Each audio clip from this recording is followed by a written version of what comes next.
All'indomani della decisione del TAR di sospendere il prestito al Louvre del disegno conservato alle gallerie dell'Accademia dell'uomo vitruviano di Leonardo da Vinci, la presidente della sezione Venezia di Italia Nostra, l'associazione che ha presentato il ricorso, spiega cosa stabilisca il codice dei beni culturali in merito a determinate opere. Il problema non è che l'opera se ne vada da Venezia per poche settimane, perché sicuramente Venezia ne potrebbe anche fare a meno, ma il punto è che il Codice dei beni culturali prevede che tutte le opere che fanno parte di un fondo principale di un determinato museo non possano valicare i confini della Repubblica, e questo è il caso dell'uomo vitruviano, che fa parte del fondo principale del Museo delle Gallerie dell'Accademia. Il disegno a penna e inchiostro è talmente delicato da poter essere esposto solo per 3 mesi ogni 5 anni. Ecco perché Italia Nostra evidenzia un altro aspetto inserito nel codice. C'è anche un'altra disposizione, sempre del Codice dei beni culturali,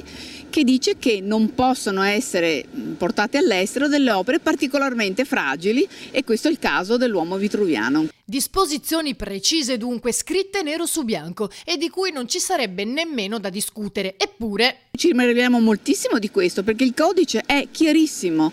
Prevede questo, quindi tutto il resto è un sovrapporsi della politica di altre riflessioni su invece la corretta tutela, e noi per questo agiamo, per la corretta tutela e il rispetto della legge.